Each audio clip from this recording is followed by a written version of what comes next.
हाय, आप देख रहे हैं इंडिया न्यूज़ इन खबर और मैं हूं विष्णु शर्मा। मूवी ठाकरे रिलीज़ हो चुकी है। ऐसे में लोग ये जानना चाहते हैं जिन्होंने मूवी नहीं देखी कि आखिर इसमें क्या क्या है जो ठाकरे के बारे में मशहूर था और क्या क्या नहीं है। तो मैं आपको बता दूं, अगर आप सोचेंगे तो राज ठाकरे वाला इशू बिल्कुल नहीं है इस मूवी में।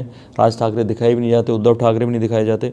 जो सुनील दत्त और संजय दत्त वाला इशू था, 1993 के जो बम ब्लास्ट हुए थे, उसको थोड़ा सा छुआ गया है फिल्म में, लेकिन संजय दत्त और सुनील दत्त वाला एपिसोड बिल्कुल नहीं है इस फिल्म में। अगर आप बात करें कि फिल्मी सितारों से जो रिश्ते होते थे, आपको मैं बता दूं कि मिथुन चक्रवर्ती ठाकरे को डैडी बुला करते थे, बड़े भाई की तरह अमिताभ बच्चन माना करते थे, और दिलीप कुमार उनके साथ महफिलें जमाया करते थे शाम को मातोश्री में अक्सर।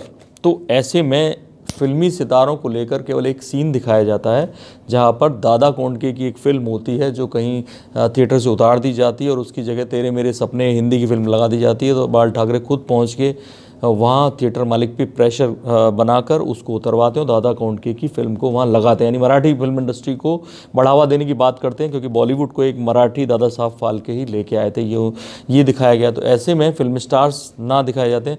अगर हम बात करें कि क्योंकि 1993 बम ब्लास्ट का केस इस मूवी में ज़्यादा नहीं दिखाया गया, संजय दत्त नहीं थे, तो दाऊद इब्राहिम नहीं है। ऐसे में वाकई में चौंकाता है कि दाऊद इब्राहिम उस वक्त रहा होगा जिस वक्त 93 का बम ब्लास्ट था, उसके बाला साहब ठाकरे से क्या रिश्ते थे या उनका कभी टकराव नहीं हुआ। उससे पहले हाजी मस्तान, वो भी बाला साहब ठाकरे उस टाइम रहे होंगे, हाजी मस्तान को बिल्कुल नहीं दिखाया जाता। यानी जो गैंगवार है उसमें शिवसेना का क्या रोल है इसमें बिल्कुल नहीं दिखाया जाता। टकराव क्यों नहीं हुआ, हो सकता है लेकिन नहीं दिखाया गया। चौथा, अगर हम बात करें कि कैसे जो वामपंथ वाली राजनीति थी, ट्रेड यूनियंस की राजनीति थी, जो हावी थे बॉम्बे पे, उनसे झगड़ा हुआ। तो ऐसे में जो लेफ्टिस्ट लीडर थे कृष्णा देसाई, उनकी हत्या का केस दिखाया गया। बाकी जो 9 हत्याओं के आरोप लगाए नीलेश राणे ने, उनको उनमें से कोई और पहलू इसमें नहीं दिखाया गया। तो ऐसे में कई चीज़ें जो आप उम्मीद कर रहे थे कि इस फिल्म में दिखाई जाएंगी, कुछ चीज़ें तो इसलिए भी नहीं दिखाई गई।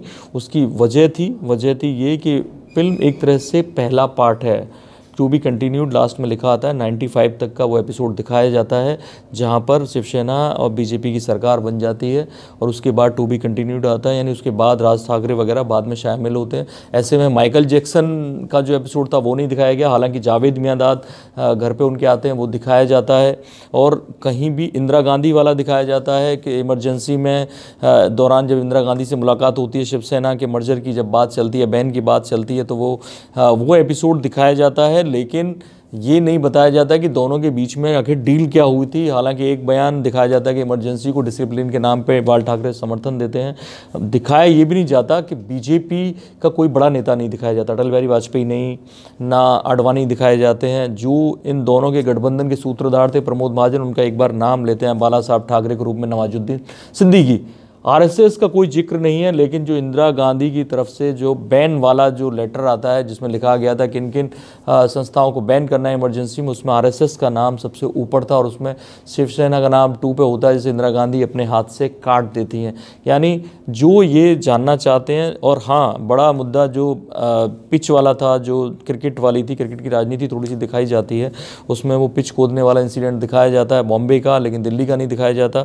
और दूसरा, जो हज फ्लाइट्स को लेके जो बाला साहब ठाकरे का बयान था वो नहीं दिखाया जाता। तो ऐसे में ढेर सारी चीज़ें मिस करेंगे, और 139 मिनट की मूवी में दिखाना मुमकिन नहीं था। सेकंड पार्ट में बहुत सी चीज़ें आएंगी, वो आपको पता चलेंगी और हम आपको बताएंगे। देखते रहिए इंडिया न्यूज़, सब्सक्राइब करें इन खबर। थैंक यू, नमस्कार।